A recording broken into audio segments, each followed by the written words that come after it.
الأرض التي نحن عليها، والسماء غير السماء الموجودة، كما قال الله تعالى: يوم تبدل الأرض غير الأرض والسماوات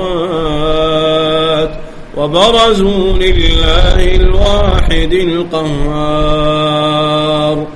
يوم يبدل الأرض غير الأرض، الأرض التي سنحشر عليها أيها الإخوة أرض فضية ليس فيها شجر كهذه الماصة، ليس فيها حفرة ولا مغارة ولا أشجار ولا غيرها مستوية كاستواء الكف، لئلا يهرب أحد أو يختبئ أحد، بل هم مكشوفون تماما لله رب العالمين. Dan pada hari itu Allah Subhanahu wa ta'ala mengganti bumi yang kita huni ini dengan bumi yang lain. Demikian pula langit yang menaungi kita ini dengan langit yang lain. Dalam Al-Quran Allah Subhanahu wa ta'ala menceritakan dalam ayat yang dibacakan tadi, pada hari itu Allah Subhanahu wa ta'ala mengganti bumi dengan bumi yang lain. Demikian juga langit yang ada ini dengan langit yang lain, supaya mereka semua manusia-manusia itu tampak, mereka nyata, mereka tidak bisa bersembunyi. Allah Subhanahu wa ta'ala mengganti bumi yang kita huni ini dengan bumi dengan karakter yang lain. Tidak ada lembah, tidak ada bukit-bukit, tidak ada pohon-pohon, semuanya rata sehingga manusia tidak bisa lari bersembunyi. في ذلك اليوم يكون الناس في حالة من الخوف والرعب الشديد، لأنهم لا يدرون أين يذهبون وإلى من يذهبون، كما قال الله تعالى في سورة الحج: يا أيها الناس اتقوا ربكم إن زلزلة الساعة شيء عظيم يوم ترونها تذهل كل مرضعة عما أرضعت وتضع كل ذات حمل حملها وترى الناس سكارى وما هم بسكارى ولكن عذاب الله شديد. ذلك اليوم أيها الإخوة تضع كل مرضعة تذهل كل مرضعة عما أرضعت، حتى المرأة الحامل تسقط حملها. ترى الناس سكارى وما هم بسكارى من شدة الخوف والرعب والهلع الذي يصيب الناس في ذلك اليوم، يوم الحشر الأكبر على الله تعالى. Seluruh manusia pada saat itu berada dalam keadaan takut yang amat sangat. Mereka tidak tahu kemana akan pergi.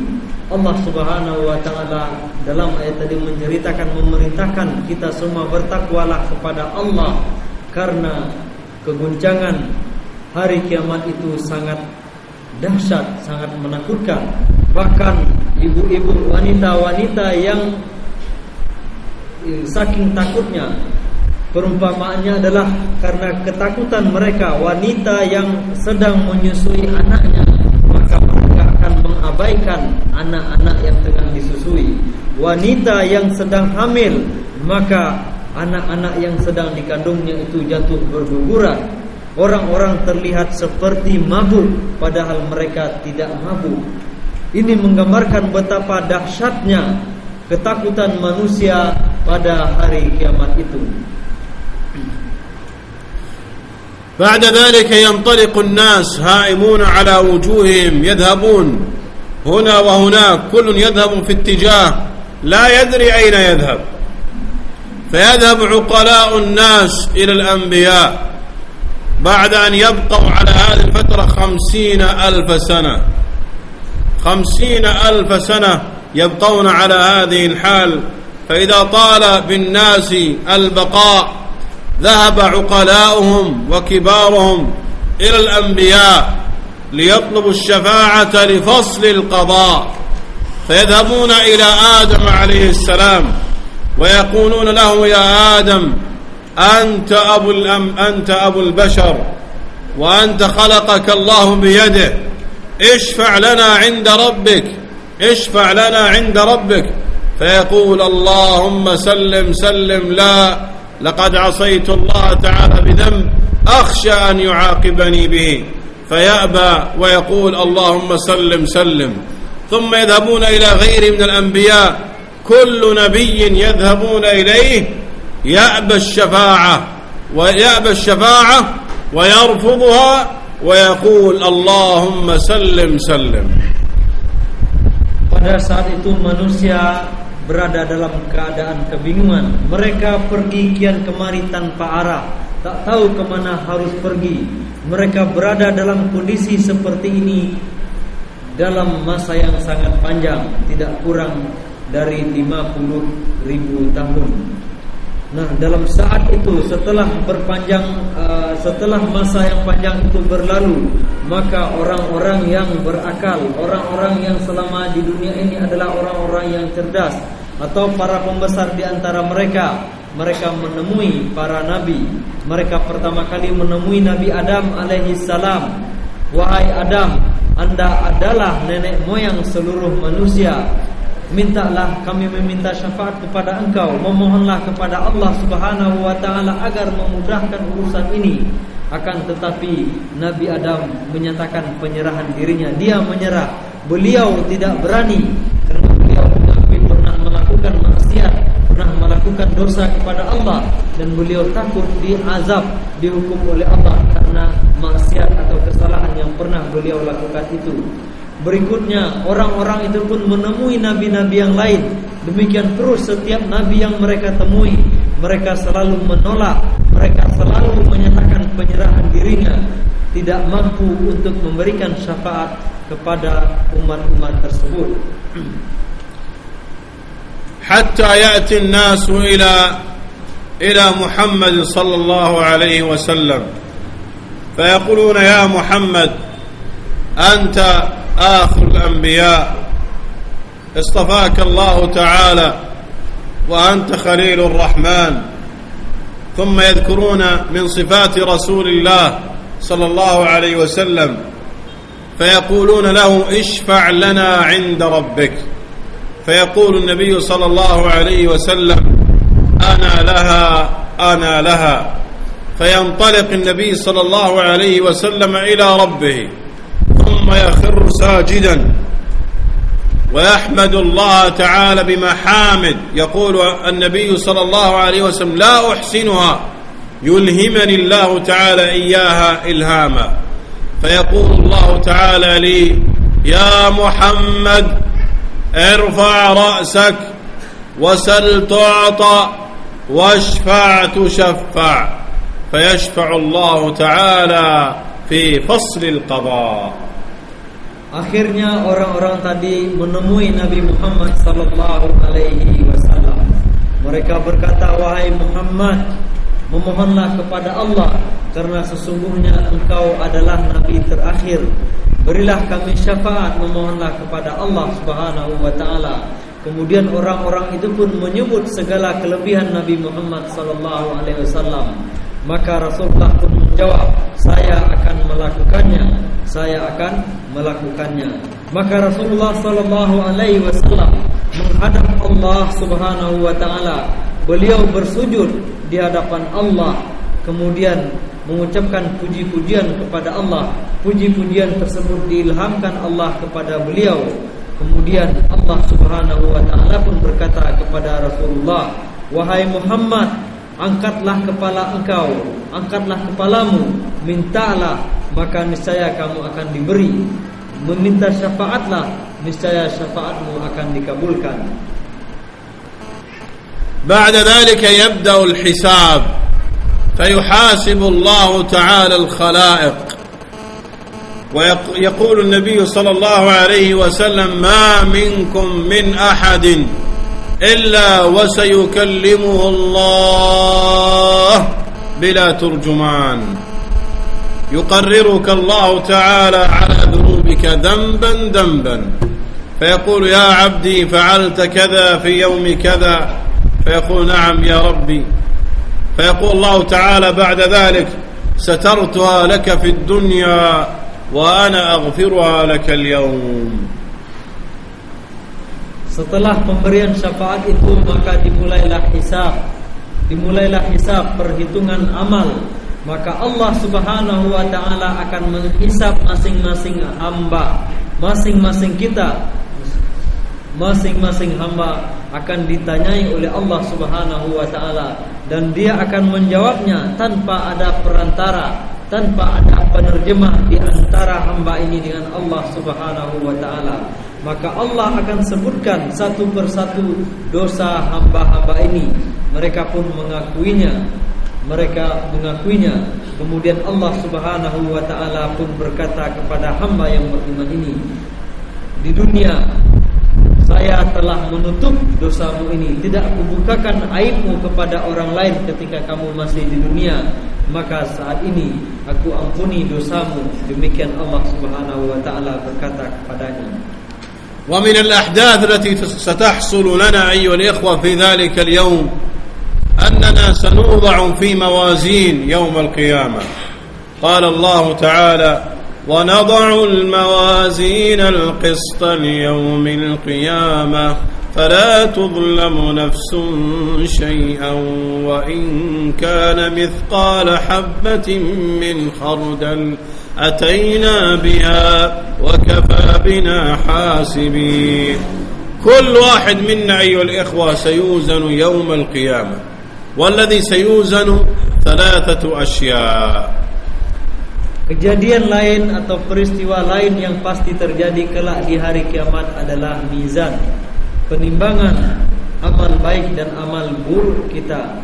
Tidak ada sedikit pun tidak ada satupun amal kita yang akan luput dari timbangan Allah Subhanahu wa taala kelak, seperti yang disebutkan dalam ayat tadi. Ada 3 perkara yang akan ditimbang pada saat itu. وهذه 3 أشياء ما هي؟ Apakah yang 3 itu? 3 hal yang akan ditimbang kelak pada hari kiamat. ما هي الأمور التي توزن يوم القيامة؟ Apa yang 3 itu? الذي يعرف الإجابة يرفع يده. 3. Salat, Siyam,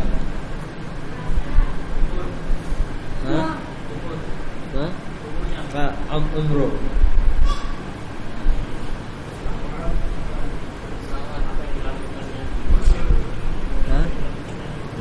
أعمالك في الدنيا. أيوة. الأعمال التي توزن 3. أولا يوزن الأعمال كلها توزن. Jadi yang akan dihisab nanti pada hari kiamat atau yang akan ditimbang itu ada 3. Yang pertama, seluruh amal-amal kita akan ditimbang. يقول النبي صلى الله عليه وسلم: كلمتان خفيفتان على اللسان حبيبتان إلى الرحمن ثقيلتان في الميزان سبحان الله وبحمده سبحان الله العظيم. Jadi Rasulullah sallallahu alaihi wasallam bersabda ada 2 kalimat,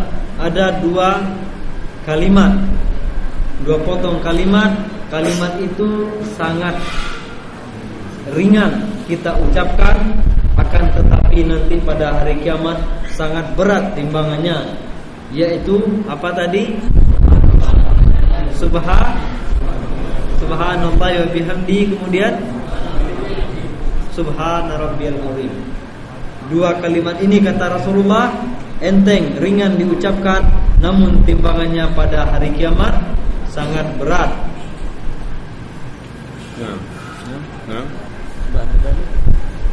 الأمر الثاني الذي يوزن أيضا هو العامل نفسه.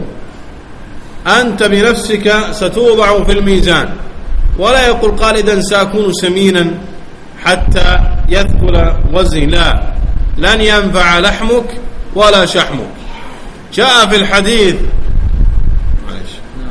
في الحديث أن عبد الله بن مسعود رضي الله عنه صعد على شجرة فهبت الريح على ثيابه فانكشفت ساقيه، وكان دقيق الساقين نحيل البدن، فضحك الصحابة من دقة ساقيه، فقال النبي صلى الله عليه وسلم: أتعجبون أو أتضحكون من دقة ساقيه؟ والله إنهما لفي الميزان أثقل من جبل أحد. Hal kedua yang akan ditaruh pada mizan ini nanti akan ditimbang adalah kita sendiri, yaitu tubuh kita ini, yaitu orang hamba ini pun akan nanti ditaruh di timbangan itu. Tapi jangan berharap, jangan berpikir kalau begitu kita gemukkan saja badan di dunia supaya nanti timbangannya berat di hari kiamat. Tidak seperti itu.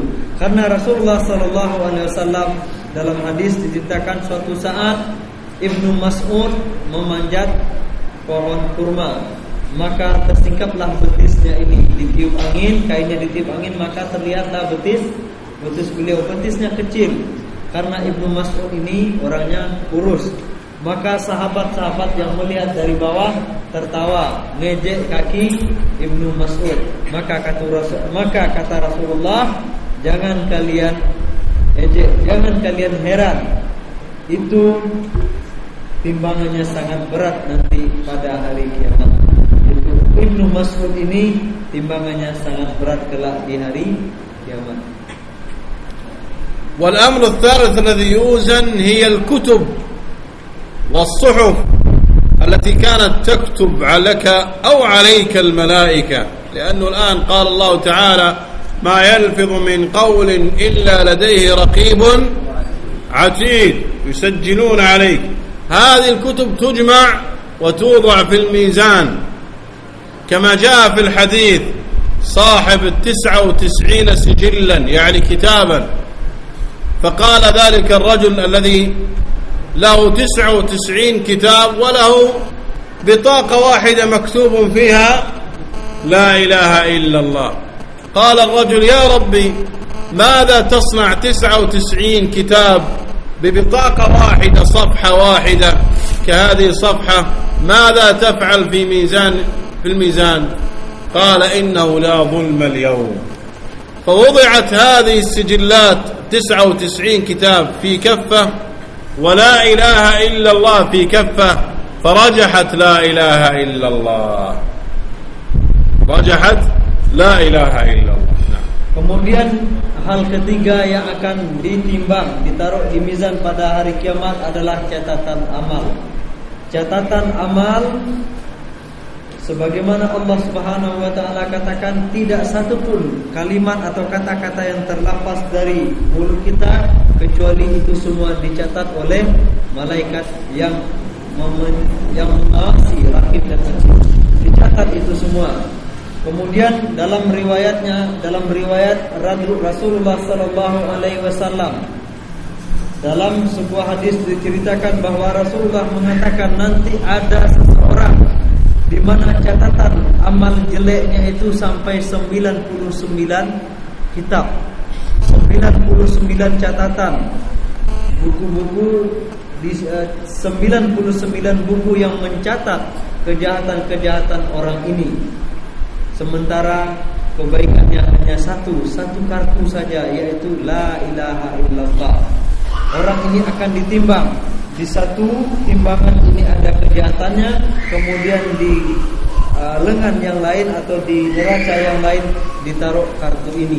Dan Allah pun mengatakan pada hari ini tidak ada kezaliman, dalam timbangan, dalam pengadilan ini. Dan ternyata antara kedua kitab ini 99 kitab berisi catatan kejahatan, ternyata kalah oleh satu kartu kecil ini yang bertuliskan la ilaha illallah.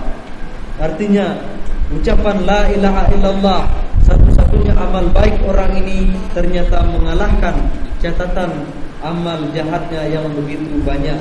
La ilaha illallah ternyata lebih berat dari itu semua.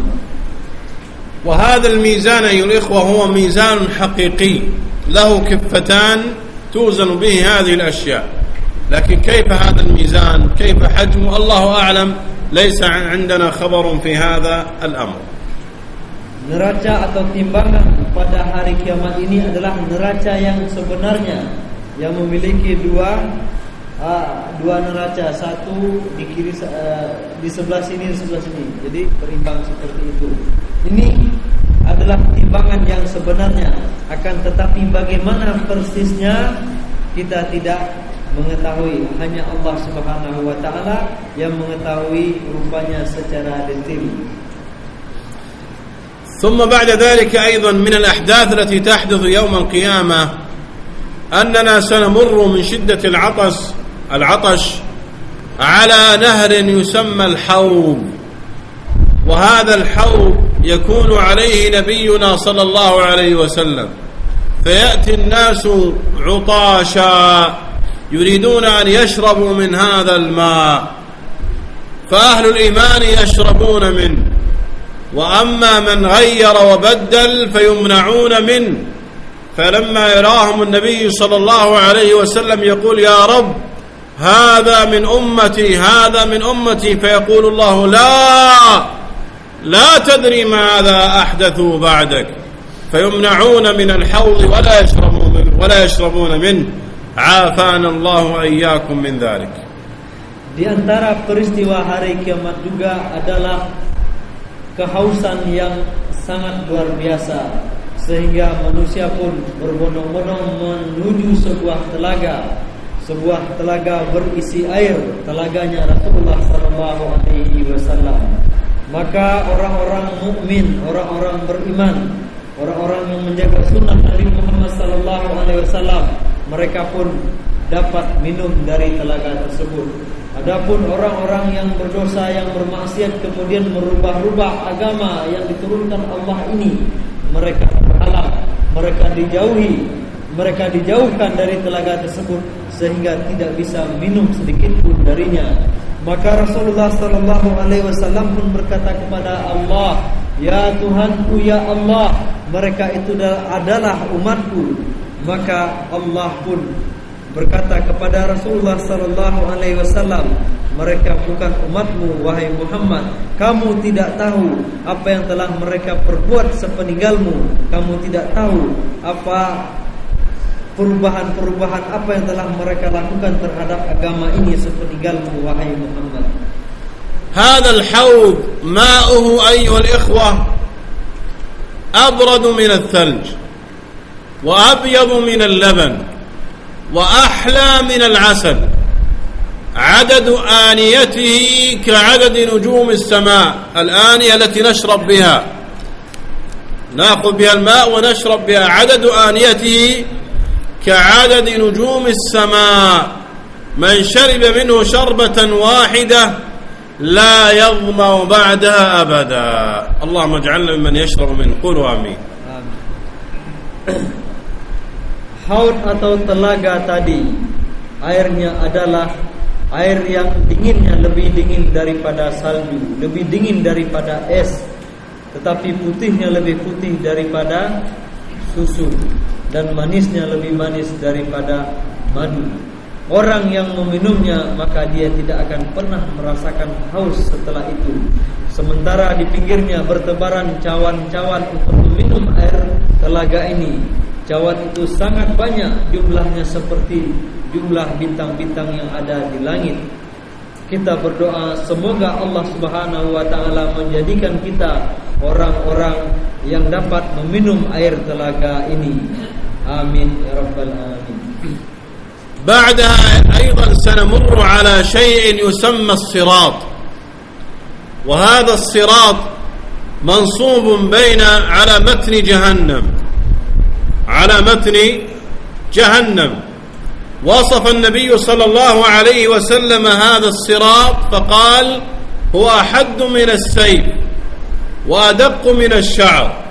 هذا الصراط لا يمشي عليه إلا من كان مؤمنا، أما الكافر فإنه يسقط في النار مباشرة. فيسير الناس على هذا الصراط، منهم من هو كالبرق، ومنهم كلمحة البصر، ومنهم كالخيل العادية، الحصان السريع، ومنهم كأسرع رجل عدوى، ومنهم من يمشي من يهرول هرولة، ومنهم من يمشي مشيا، ومنهم من يحبو حبوا، ومنهم من يزحف على بطنه زحفا. وهناك على ذلك الصراط في متن جهنم كلاليب، خطاطيف حديد تخدش الناس مع جلودهم. فيقول النبي صلى الله عليه وسلم في وصف ذلك الأمر، قال: مخدوش ناجي، يعني إنسان تأتي به الحديدة وتخدشه مع جلده فينجو ويسلم. ومخدوش مكركب في نار جهنم، بمعنى يسحب إلى النار والعياذ بالله ويسقط في جهنم. هذا الطريق سنسير عليه جميعا كل أهل الإيمان، كما قال الله تعالى: وإن منكم إلا واردها كان على ربك حتما مقضيا. Kemudian yang akan kita lalui pada hari kiamat juga adalah sirat mustaqim. Sirat itu dibentangkan oleh Allah Subhanahu wa taala di atas neraka jahanam seperti ini. Maka Rasulullah sallallahu alaihi wasallam menerangkan bagaimana tentang sirat ini. Halus, lebih halus daripada rambut, sedangkan tajamnya lebih tajam daripada pedang. Namun orang-orang mukmin yang melewati sirat ini, ada di antara mereka yang berlalu secepat kilat, ada pula mereka yang melewatinya seperti kedipan mata saja. Sekedip mata mereka sudah sampai di seberangnya. Ada lagi orang yang berjalan kencang seperti kuda yang berlari. Ada seperti manusia yang berlari. Ada lagi seperti orang yang bergegas. Kemudian ada juga orang yang berjalan tertatih-tatih, ada yang berjalan merangkak, bahkan ada yang menyeret perutnya, artinya sambil melata, merayap di atas sirat ini. Sementara itu dari bawah ada gancu-gancu terbuat dari besi, hendak merenggut orang-orang yang lewat di sini. Ada di antara mereka yang terkena, tetapi gancu itu lewat begitu saja, dia tidak apa-apa. Sementara tidak sedikit pula orang yang terkena kemudian ditariknya kemudian masuk ke dalam api neraka. Demikian Rasulullah sallallahu alaihi wasallam menggambarkan tentang peristiwa sirat ini, dan ini pastikan kita lalui semua karena Allah Subhanahu wa taala telah menegaskannya dalam Al-Qur'an. Kita semua pasti melaluinya. بعد ذلك، بعد أن نتجاوز الصراط أيها الإخوة، سنبقى نحن أهل الإيمان في قنطرة.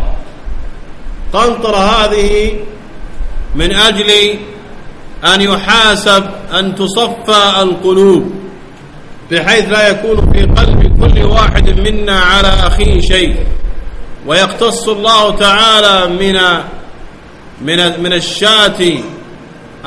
الشاة بدون قرون، من الشاة القرناء للشاة الأخرى التي ليست لها قرون. فإذا اختص الله تعالى للبهائم بعضها مع بعض، قال الله تعالى لها كوني ترابا. ثم إذا صفيت القلوب ونقيت من الغل والحسد، بقي الآن دخول الجنة. Setelah sirat ini, maka orang-orang mukmin akan menetap terlebih dahulu di satu tempat yang disebut dengan kantara atau jembatan. Mereka menetap untuk sekian waktu guna membersihkan hati ini, membersihkan hutang-hutang kita dengan sesama. Semuanya akan dihisab, akan diqisas oleh Allah Subhanahu wa taala. Bahkan hewan-hewan juga seperti itu. Adapun hewan-hewan ketika proses ini selesai, mereka pun akan menjadi tanah. Adapun manusia, setelah mereka dibersihkan, hati mereka bersih, maka mereka akan dimasukkan ke dalam surga. بعد أيها الإخوة سنتحدث إن شاء الله في لقاء قادم عن نهاية الناس، إما إلى جنة وإما إلى نار. في لقاء قادم إن شاء الله تعالى سنتحدث هل الجنة موجودة الآن وأهل النار موجودة الآن. يا ترى ما طعام أهل الجنة